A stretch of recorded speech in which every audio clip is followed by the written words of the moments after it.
Assalamualaikum warahmatullahi wabarakatuh. Wes, balik lagi di channel Lamayu. Seperti biasanya, hari ini gue bikin video lagi. Kali ini memang temanya youth inspiring. Jadi gue bakal ngedatengin orang-orang yang menginspirasi nih. Hari ini gue udah ditemani sama siapa ini? Bang Angga. Bang Angga ini The Potters ya bang? The Potters. Paling udah banyak teman-teman yang tahu juga nih. Siapa sih sosok Angga kan? Oke, kita langsung aja kenalan aja. Halo Bang, apa kabar Bang? Baik. Oke, sebelum kita mulai Bang, kenalin dulu dong. Lu ini siapa dan apa aktivitas lu ke teman-teman semua? Masih dianggap The Potters Podcast. Dulu gue sebelum pandemi gue anak band. Pas pandemi gue bisa semuanya. Bisa semua ya, dituntut tuh deh. Gue bisa semuanya. Jadi apa ya? Poinnya hobi gue itu banyak, bro. Hobi gue itu ada. Yang pertama gue main musik, ya kan. Itu hobi banget lah dari kecil. Dari usia gue mungkin sekitar 8-9 tahun tuh gue udah hobi itu. Keluarga gue nggak ada garis keturunan keluarga musisi, nggak ada. Karena tiba-tiba suka aja gitu, mungkin kemasukan setan kali. Gue nggak tahu ya. Tapi ya kira-kira apa kayak ada apa namanya waktu dari kecil itu kayak ada gue tuh kayak hidup aja, ngerasa hidup aja gitu dengan musik. Gue jadi kayak ngerasain passion gitu di dalamnya. Lu dari kecil main musik Bang? Dari kecil? Iya. Gokil. Main gitar gue dari tahun 1995. Anjir, gue baru lahir kayaknya itu. Dan lima main gitar, ya sampai sekarang lah. Terus itu gue punya hobi belajar.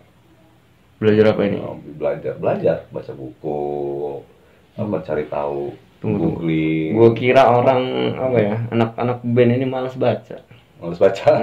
Ya sekarang kan baca udah lebih enak, nggak harus pakai buku kan. Kalau dulu iya, waktu pas gue pertama-tama hobi belajar itu, gue ya harus baca buku gitu. Karena internet juga masih buffering kan. Iyalah, tahun segitu. Sekarang itu udah enak, udah ada googling, sudah ada apa, udah banyak fasilitas buku, ya buku internet gitu kan.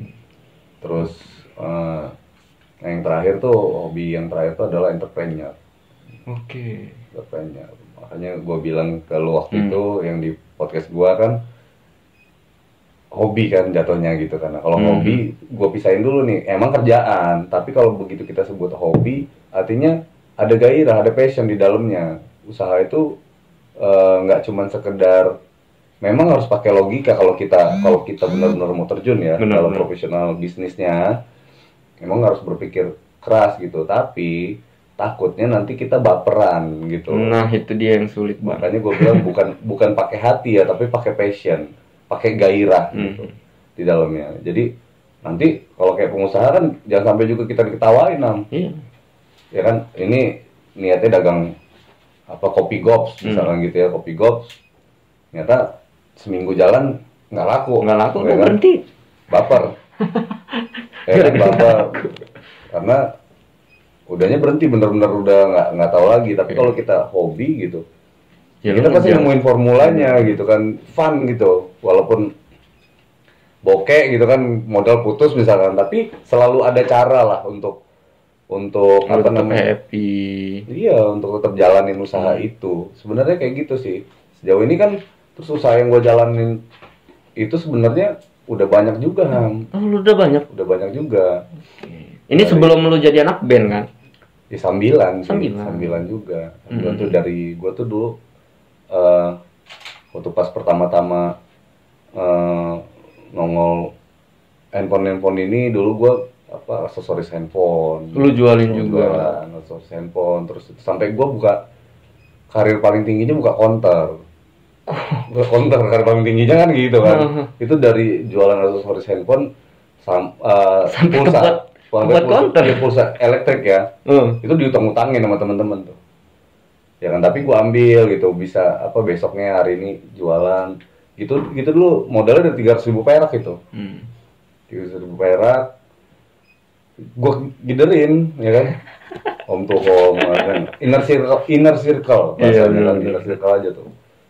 Udahnya pas ya dikasih rezeki sampai akhirnya bisa buka counter gitu. Counter sendiri, punya etalase, gue nggak kebayang juga sih Bu. Ya Sampai begitu ada ya.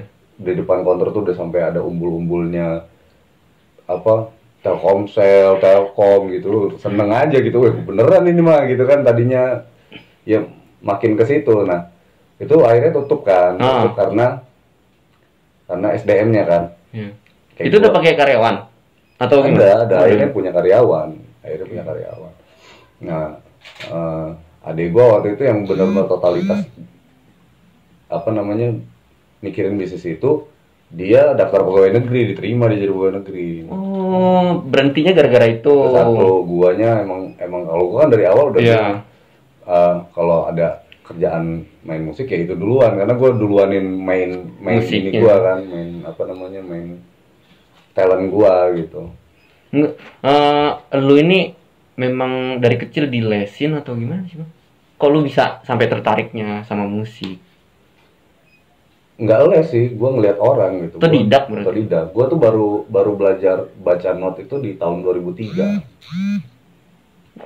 Dari 95. 95 lu bisa baca not 2003? Itu gara-gara Tengsin. Ceritanya gue di tahun 2002 itu, gue tuh berteman sama anak-anak lesan. Gitu. Les musik? Nggak tahu kenapa gue ada di circle itu, gue nggak tahu ya gimana ceritanya, tiba-tiba aja gue kok ngumpulnya jadi anak-anak kursusan semua gini gitu. Nah sebenarnya nggak ada masalah sama itu, tapi ketika jamming nih, ketika kita main bareng, wah itu gue ketemu bahasa yang beda gitu. Gue main dengan gaya gue, awalnya sih gue nyaman-nyaman aja karena apa yang mereka mainin kan sama aja gitu. Tapi begitu mereka komunikasi, kalau anak otodidak itu komunikasinya udah pakai feeling aja gitu, pakai mata doang gitu. Udah nengok berarti oh ini part gua nih kan. Dia udah nengok berarti harus ada yang gua lakuin nih, apa nih gitu misalnya. Gitu, gara-gara kan. Itu loh ya. Nah, tapi mereka tuh benar-benar komunikasi, misalkan kayak nanti dari sini pindah ke sini. Iya, beatnya berubah jadi 5/4, terus kita main di circle nada ketiga. Itu gua bengong aja. Ini ngerubah beat kayak gimana, terus itu circle-nya berubah jadi nada kan nada itu sampai ke 7 ya kan, ada Ionian, Dorian, Phrygian, Bisolidian gitu-gitu lah, itu teori. Nah gue nggak tahu teori itu, tapi gue bisa maininnya. Gitu. Gue nggak tahu teori itu, gue bisa maininnya. Itu agak unik karena otodidak. Makanya gue benar-benar pakai feeling gitu, misalkan pakai feeling. Akhirnya itu nyambung nggak sih? Ketika lagi main bareng nyambung, tapi kalau pas ngobrol nggak nyambung. Main nyambung, nah kan unik kan. Main nyambung, ngobrol nggak nyambung. Nah itu yang memaksa lu buat? Iya, akhirnya gue buat, karena gue lagi rajin tuh ada di circle itu, lagi ada di situ, gue jadi berpikir 1 tahun selanjutnya gue baru mutusin untuk kayaknya gue harus satuin bahasa deh gitu kan. Nah gitu, niatnya cuma buat nyatuin bahasa doang. 2003 gue belajar baca not gitu. Itu 3 bulan. 3 bulan. 3 bulan gue langsung bisa baca gitu.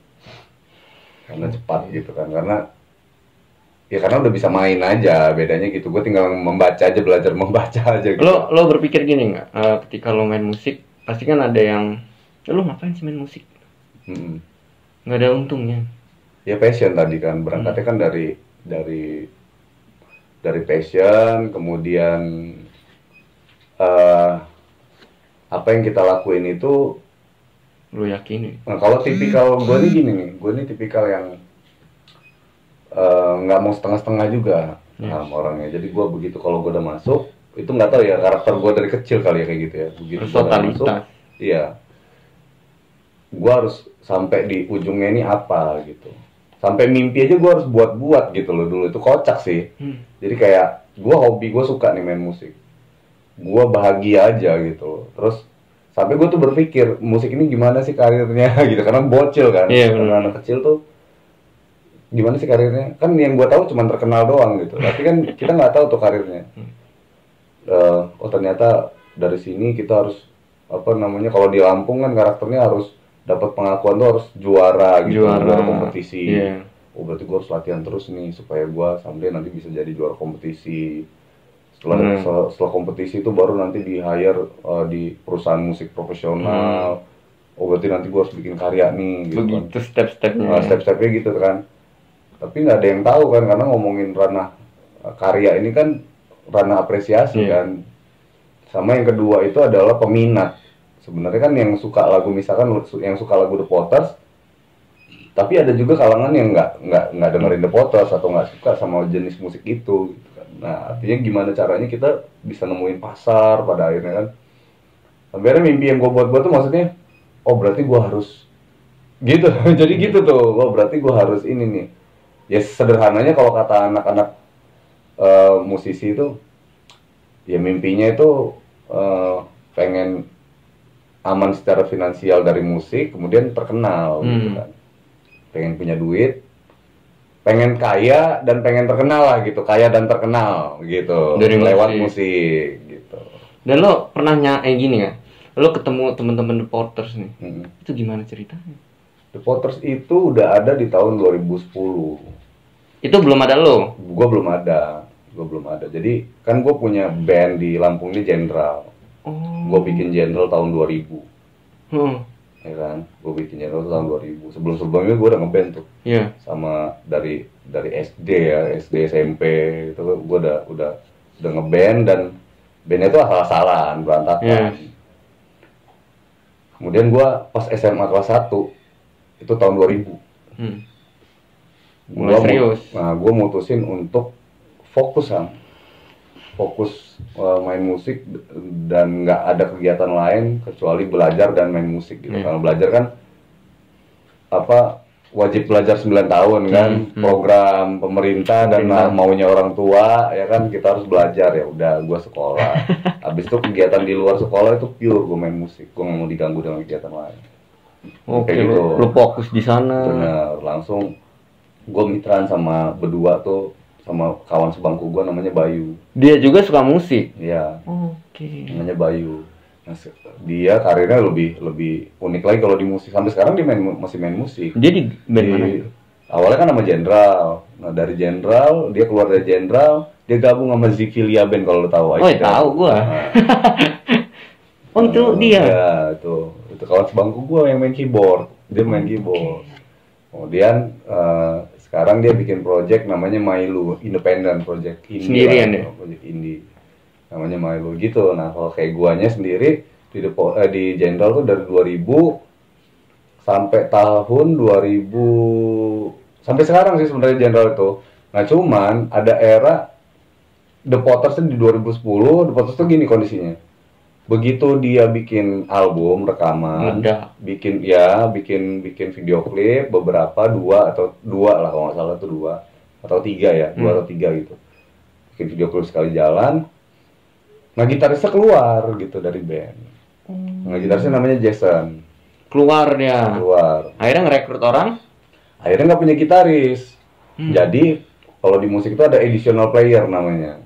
Additional player itu adalah semua bisa. Session player yang dibutuhkan saja, misalkan kayak, tapi dia bukan member. Nah, dia bukan anggota inti band itu. Jadi Potters itu sisanya cuman vokalis Kiki, drummernya Benny, basisnya Boni namanya. Nggak ada gitaris. Nah, gimana nih caranya? Ya caranya ya menyewa satu gitaris. Nah, itu ganti-ganti. Nah, gua salah satunya gitu. Gue salah satunya. Nah, ada Omi lah, ada Faber lah, siapa lagi tuh. Wah, sampai berapa kali ganti ya? Bukan ganti, memang yang bisa aja. Kan yang 3 ini kan masih tetap terus. Tetap gitu. ya, karena yang mereka mau siapa atau yang bisa siapa gitu. Ya itu gitu. Orang siapa ini gitarisnya. Kan hanya disewa, kan gue cuman dibayar lalu gue pulang gitu kan. Dibayar, gue main, habis itu selesai. Gue nggak ada urusan sama band itu. Nah begitu juga sama gitaris yang lain. Mereka datang, diundang untuk main di sebuah acara, habis itu dibayar, pulang. Dibayar. Udah nggak ada urusan nih sama band ini. Urusan mereka tuh cuman kebutuhan pada saat itu doang. Nah itulah additional player. Nah diambilnya dari session player. Jadi memang dari session player tuh maksudnya musisi yang main sama siapa aja gitu, yang bisa main, yang mau main musik apa aja gitu. Jadi kan nggak harus main kayak gue sendiri aja kan nggak harus main ngepop, nggak main harus main Melayu, gue main R&B, gue main semuanya lah gitu. Akhirnya lo diangkat nggak sama? Iya, nah pada 2013 atau 14 gue lupa deh. 13 lah kalau itu ada obrolan dari Kiki gitu kan. Karena Kiki kan emang anak Lampung, Kiki pas balik ke Lampung lagi nggak ada nggak ada. Kiki kan waktu itu lagi aktif bukan fokus di musik. Nah, karena ternyata Kiki cerita personil The Potters udah keluar semua. Jadi sisanya tinggal sendirian. Dia itu drummernya udah keluar, pemain bassnya udah keluar, sisanya tinggal sendirian. Jadi itu waktu itu dia ajak gua main, jadi member The Potters. Saya enggak gitu. Jendal gimana? Jendal masih ada, cuman gua ini tinggal sendirian. Gua bilang gitu. Lu juga tinggal sendirian. Gua tinggal sendirian. Nah, terus gimana kata dia? Ya kalau manggung itu kalau pas anak-anak bisa aja. Nah, Kiki itu ketemu gua tuh pertama kali gue lagi jadi band kafe lah di Lampung ini. Jadi dia main ke kafe itu, lihat gue di situ, kaget dia. Nah disitulah mulai kita ngobrol-ngobrol serius gitu. Terus gue kenapa jadi ngafe gini nggak gitu kan? Ya gue bilang ngafe karena gue hobi main musik. Terus Jenderal gimana? Jenderal tuh udah nggak, anak-anaknya udah nggak mainnya bukan di musik lagi. Kalau kayak gue kan mainnya di musik. Jadi gue mau main di kafe, yang penting gue dibayar, ya kan gitu. Intinya itu. Gue profesional musisi, jadi kemanapun orang butuh gue soal musik, gue berangkat. Iya, dan orang itu harus bayar gue bilang kan kayak gitu. Kalau nggak dibayar, gue nggak bakal ada di situ. Beda, ini bedanya gue sama teman-teman gue yang lain gitu. Kalau teman-teman yang lain tuh kalau diundang main nggak dibayar nggak apa-apa. Kalau gue nggak bisa, kalau gue harus dibayar. ada ininya ya. Kalau gue harus dibayar karena gue profesional musisi, ini profesi gua. Kalau lu nggak bayar, ya nggak usah pakai gua. Lu cari aja yang nggak dibayar. Gitu. Kayak gitu aja. Makanya sampai ke The Potters kan, ya kayak gitu sih. Kalau kayak sesama musisi udah paham itu karena memang ada kayak lu nih lu ini pengusaha, tapi lu hobi main musik. Jadi istilahnya musik ini cuma jadi kayak sampingan lu. Jadi lu mau main aja yang penting lu happy aja kan, lu nggak dibayar juga nggak apa-apa. Mungkin ya ada misalkan PNS, dia udah kerjanya PNS tapi dia hobi main musik, diundang di acara ditanya bayaran berapa, nggak usah lah itu misalkan gitu. Atau ada bayaran segala macam, dianya juga kaku gitu karena memang bukan mainnya dia. Kalau gua nggak bisa kayak gitu, kalau gua harus ini ya. Makanya gua dibilang kayak ada yang temen anggap matre gitu kan, dikit-dikit minta bayaran. Yang mana dulu nih kata gue minta bayaran, kata gue kan. Kalau untuk urusan musik ya gue minta bayaran karena itu profesi gue. Lu aja deh kata gue kan, lu profesi lu apa? Misalkan dokter lah istilahnya kan. Lu pasti minta bayaran. Ya iya dong. Lu udah kayak gimana gitu, effort lu sekolah tinggi-tinggi, ada pengalaman di dalamnya, lu udah turun ke desa, udah segala macam, lu bawa alat, lu bawa segala macam. Kalau nggak dibayar ya? Iya kan gitu. Buat apa gitu, gimana lu jalanin hidup lu, gue bilang kan gitu. Nggak bisa kayak gitu. Jadi profesi gue di situ. Jadi apapun yang ada keperluan gue soal musik harus bayar, gue bilang kayak gitu. Ini bukan matre. Tapi kalau untuk ngobrol, undang gue ngobrol, datang bertamu silaturahmi ya nggak perlu bayar lah karena gue memang nggak bekerja di situ. Iya dong, memang gue nggak ngerjain apa-apa soal musik gitu. Maksud gue kayak gitu, jangan dipisahin dulu nih mindsetnya. Kalau gue minta bayaran, lu berarti lagi nyuruh gue kerja di bidang gue. Gitu. Jadi lu nggak bahas, gue yang bahas nih, kata gue kan gitu.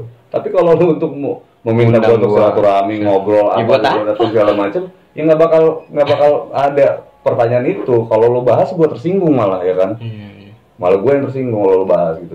Jangan gitulah gitu kan. Gue kan lagi nggak kerja. Kalau lu di dunia entertain ini memang udah lama, Bang? Udah profesional musisi gue dari 2002. 2002 gue mengenal industri musik itu tahun 2002. Nah, belajar berindustri musik itu di situ, bahwasannya ternyata musisi itu bisa jadi profesi ternyata. Gue baru tahu itu di tahun 2002. Kalau itu bisa jadi profesi. Nah kesini-sininya gue belajar industrial, ternyata luas juga gitu. Jadi musisi ternyata nggak kaku main gitar doang. Ternyata di dalam kegiatan musik itu bisa jadi musik director, bisa jadi editor musik gitu, bisa jadi audio engineer, bisa jadi tim marketing promo untuk bidang musik gitu kan, bisa jadi banyak banget ternyata lapangan kerjaannya gitu, nggak melulu kita bicara gitar doang. Kecuali kalau yang memang fokusnya di gitar doang ya, jadi dia bicaranya itu. Tapi balik-baliknya nanti benturannya sama dia memang harus memahami industri bisnisnya. Nah, makanya gue bilang kalau sekedar kita bicara main musik, itu kita bicaranya pakai hati. Yes. Tapi kalau masuk industri musik, ya kan, usaha musik, ya kan gitu ya, ya kan, kayak orang masak, tapi usahanya masak. Nah, itu beda tuh. Beda, benar. Ya kan. Nah, kalau masuk usaha musik atau industri musik, lo harus pakai otak, bro. Yes. Nggak bisa lagi lo pakai hati, nggak boleh. Nggak makan lo. Iya. Termasuk makanya gue bilang bikin lagu itu harus jujur, harus saat kita mau usaha musik, jadi benar-benar harus pakai otak kan. Kita harus mulai berpikir bagaimana menjualnya, ya kan, bagaimana produksinya dulu deh, ya kan, dari produknya dulu kan, kayak gue bilang tuh 4P ya, malu ya kan, dari produk 4P itu. Terus benar-benar berpikir, lirik udah lu pikirin, ya kan, jangan yang ngerti cuman lu sama Allah doang, ya kan. Iya. Orang juga harus paham karena mau lu share kan, mau lu jualan juga mau nikmatin, ya kan, mau lu usahain kan, mau jadi usaha musik kan. Ya, sama aja kayak produk lah gitu kan, produk makan keripik. Kalau cuma lo yang bilang enak, betul, belum valid. Gimana nih caranya? Nah, lu pikirin tuh gimana kata-katanya, karakter musik lo, karakter penyanyinya, si selaku penyampai lagunya kan. Itu benar-benar harus dipikirin. Kemudian segmentasi tadi kan, di mana nih lagu lo itu jualannya kemana nih, segmentasi lo, usianya berapa yang bisa sanggup menerima itu. Harus detail itu. Iya, usianya, terus itu kayak genrenya ini kebanyakan laki apa kebanyakan perempuan. Misalkan nih kata-katanya harus dikuatkan untuk laki, lagu ini sasarannya targetnya adalah perempuan. Ya nggak masuk dong. Iya kan? Usianya, makanya gue bilang dari usia, genre, sampai ke harus detail itu memang. Iya, kalau misalkan lu punya visi untuk menjual internasional, berarti bahasanya, kultur musiknya gitu, harus lu bener-bener lu pikirin sedetail itu. Makanya gue bilang harus pakai pengetahuan. Harus benar-benar pakai pengetahuan. Hingganya dalam ranah profesional, di situ banyak tercipta lapangan pekerjaan. Di dalam ranah profesional tuh akhirnya jadi ada musik director, kemudian ada lirik director, ada vokal director. Jadi semua dikawal untuk yang orang-orang ini benar-benar orang-orang qualified yang minimal dia punya pengalaman. Gue pernah pernah denger nih dari teman gue juga nih. Kalau orang yang suka seni itu bener nggak ya ini ya? Pakai otak kanan kayaknya. Bener nggak sih? Iya kayak gitu. Karena kan kita lebih suka jalan dulu daripada mikir. Bener gitu. Jadi lu memang bukan mikirin dulu. Kalau kayak memang sih kalau kayak ranah bisnisnya kan kalau kita masuk ke produk emang kita bikin aja dulu gitu. Tapi begitu jalan ya pikirin dulu. Makanya kan di industri musik itu kalau udah kekumpul karyanya, mereka lebih banyak meeting bagaimananya gitu kan. Nah itu bedanya sama yang bikin langsung rilis gitu. Ada juga sih juga yang begitu. Karena sekarang itu rata-rata gitu. Karena kenapa? Karena nggak mau terlalu ribet sama yang sistematis itu. Takutnya kan jangan-jangan ya, artinya apalagi di era sekarang tuh musik itu kan lagi industrinya itu lagi berantakan. Tidak terkendali, maksudnya gitu loh. Tadinya kan bisa dikendalikan. Kalau sekarang itu tidak bisa dikendalikan. Kenapa? Karena ada media sosial. Tiba-tiba sudah disusun rapi, ternyata ada yang nerobos dari media sosial nih. Ya kan, dengan pola yang kayak gimana gua nggak paham lah. Artinya viral tuh. Jadi musik dalam tekstur yang orang udah sekolah tinggi-tinggi, ini rusak sama yang kayak gimana gitu ya, misalkan kayak gitu. Tapi itu kalau kita bicaranya ujungnya dari seni nggak ada masalah juga, nggak, ya memang sah-sah aja. Ya itu bagian dari seni, dan kalau dia ngangkat ya itu rezeki dia gitu. Tapi yang dia nggak punya adalah kemampuan bertahan. Nggak ada pondasi gitu. Ya. Iya, karena kayak misalkan lo nih nyanyi, rekam di media sosial, posting. Allah ya posting. Allah kasih rezeki nih, terkenal, Viral. Nah setelah itu lu ngapain? Ada kasusnya. Kayak ini, apa? Yang dulu terkenal nyanyi lagu India. Akhirnya hilang. Nah, kalau di industri itu semua udah diukur. Jadi after terkenal tuh malah statusnya kalau di industri itu kayak bonus doang. Bonus doang, Bonus. bener-bener. Yang penting lu bisa bertahan. Iya, jadi begitu ngangkat. Kan kita karena bisnis kan yang diukur apa? Penjualan album dong. Iya, Iya dong. Penjualan lagunya. Targetnya adalah salesnya dong. Nah, after salesnya seperti apa? Iya. Gitu. Sales ngangkat, ya kalau terkenal udah pasti dong jatuhnya kan kayak gitu tuh, terkenal karena karyanya gitu. Karena memang disukai, diminati. Kalau buat kita kan ya lagunya laku. Kayak gitu tuh buat kita tuh lagunya laku. Nah, after lagu laku itu mau diapain nih? Kan bisa bergerak ke banyak sisi. Misalkan dilempar untuk soundtrack film, ya kan si lagunya sendiri ya. Dulu ada NSP HP. Atau lagunya diangkat jadi bukan soundtrack film doang, jadi film. Jadi film. Misalkan gitu ya. Ya bisa berkembang gitu. After itu semua tuh di industri itu sudah diukur, sudah dibicarakan. Oke. Potensi. Gua masih penasaran ya sama lu nih. Kan lu udah memang bergerak di bidang entertain ya. Ada terjal-terjalnya nggak sih bang? Terjal nih. Terjal itu apa ya, kayak pengalaman sulit. Aduh, gua tuh agak takut yang ngebahas ini. Takutnya bukan karena apa ya? Takutnya nanti yang dengerin ini nih malah nggak mau. Lu itu iya, kalau gua bahas itu tuh bukan motivasi gitu. Jadi kayak ngancurin motivasi orang. Tapi kira-kira untuk industri musik ya sulit gitu. Terjalnya itu ketika gue masuk ke zona industri sebenarnya gitu. Kan lu anak daerah nih ya, istilahnya anak kampung. Terus lu ke Jakarta kan? Iya. Tiba-tiba terkenal gitu. Ya pasti kan selama perjalanan itu lo nggak mungkin semulus itu kan. Iya. Nah, iyalah masuk kayak misalnya gini nih. Dari kita on the way ke sana lah ya. Di daerah itu kita nggak bisa berjuang sendirian. Bener. Jadi band gua itu harus berkomunitas. Jadi band gua tuh harus berteman. Berkumpul dengan teman-teman band yang lainnya. Jadi gua nggak bisa tuh berjuang sendirian. Nah, teman-teman band yang lainnya ini band yang mana? Band yang sama statusnya sama band gua, bikin lagu, cita-citanya sama, menuju itu juga. Saling kolaborasi. Iya, bukan kita ngumpul sama band-band yang nggak punya karya. Gitu. Kalau gua, ya maksudnya kalau berteman nggak apa-apa gitu, tapi kalau untuk berjuang bukan sama mereka gitu. Kita nongkrong aja kayak misalkan gue sama lu nih, sama-sama musisi. Kalau gue bikin karya, lu nggak, ya udah kita temenan aja. Iya, bener. Tapi kalau untuk urusan pergerakan, gue nggak bakal ngajak lu. Ya memang harus dibayar gitu loh. Nah kalau kayak kita kan dibayarnya itu kan nggak harus melulu soal uang. Nah, kalau kita punya tujuan tuh kayak karya, ya promosi iya gitu kan. Kayak misalkan, gue main di sini nih. Kalau misalnya gue lagi berjuang tuh ya, tuh kalau butuh sama teman-teman tuh, kita dibutuhin ini lo 5 band nih buat acara ini nih gitu. Mereka butuh nih, acaranya gimana nggak? Kalau kita main di acara itu, kita dapat publikasi yang banyak gitu kan. Kita bisa masuk ke network ini gitu kan. Banyak bener kelebihannya. Nah kita di situ ngumpulnya tuh nggak bicara uang, nggak bicara uang. Beda sama yang nggak punya karya. Pasti uang. Bayar berapa tuh nggak? Anjir udah nyarinya. Udah beda nih ya kan, karena yang gua kejar bukan itu.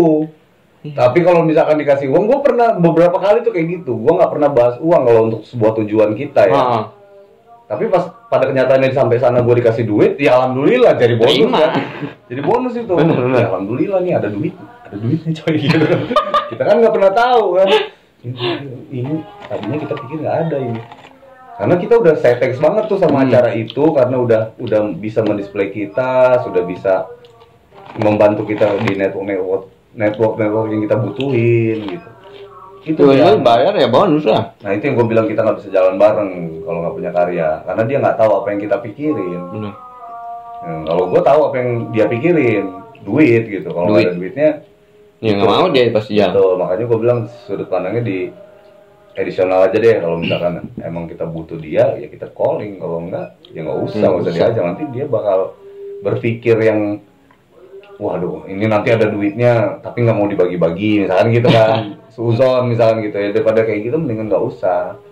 Nah itu dia tadi tuh, yang pertama yang harus dibangun itu. Yang kedua adalah ketika jadi tuh kita ngirim demo kan, rekaman, demo, kirim ke seluruh perusahaan musik besar di Indonesia ini, di Jakarta. Nggak diterima, nggak ada panggilan gitu.